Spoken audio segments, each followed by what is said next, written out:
Out of nowhere, she gets a knock on the door.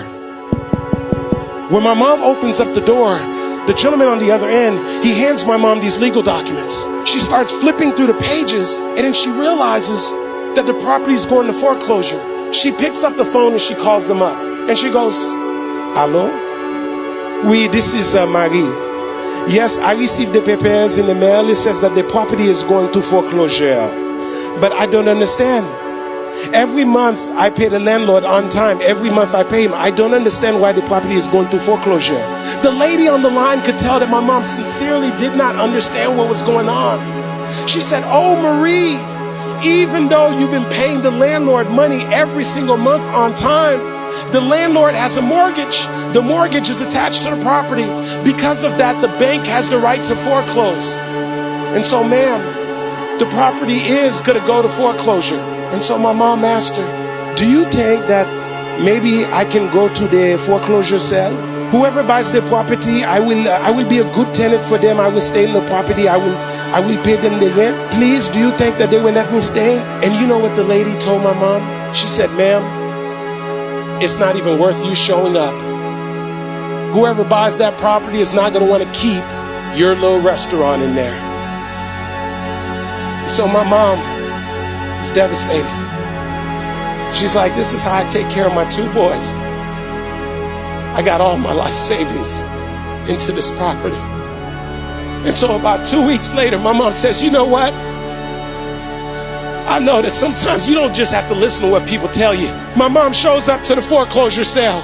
She's expecting a room full of investors, but to her surprise, there's only two people there: the auctioneer and the representative from the bank. Now, before my mom could realize what's going on, the auctioneer steps up to the podium. He says, "Ladies and gentlemen, we're about to start the bidding process on 540 West Atlantic Avenue.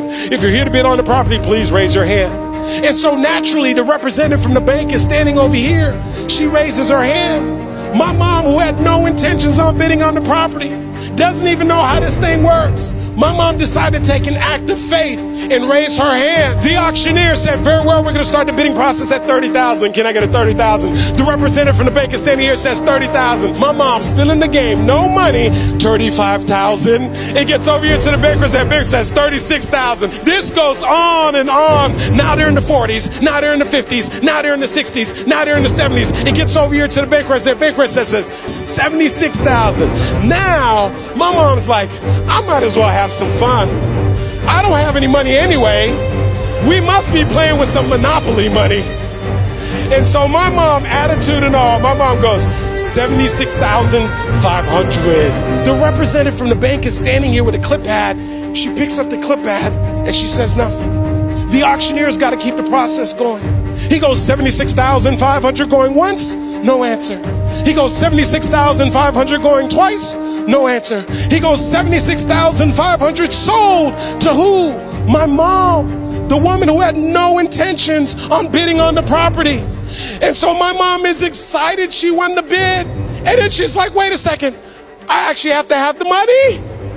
And so they told her, "You got 30 days to come up with the money." And so my mom would go home.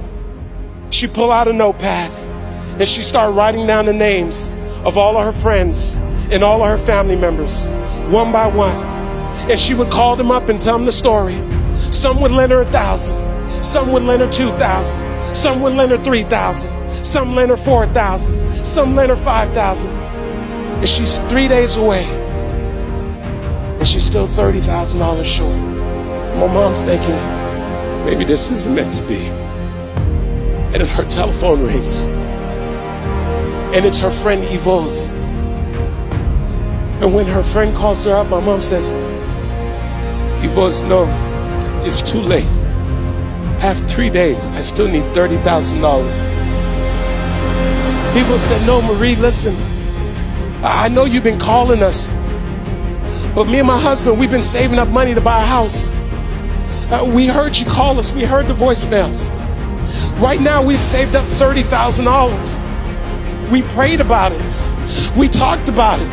And we want to lend you the $30,000. So my mom would go and get the money from Evo's and all of her friends and all of her family members. And she would drive over to the bank and get a cashier's check. She would get back in the car, drive up to Palm Beach, look at that big, thick cashier's window with the little hole at the bottom. My mom would probably take that cashier's check and slide it through the little hole. And that day, my mom went from being the tenant to being the landlord, all because she was willing to show up.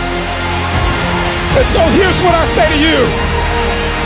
There are going to be times that you're going to be wondering, why should I keep showing up and working my business?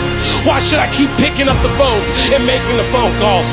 Why should I keep fighting for my goals and fighting for my dreams?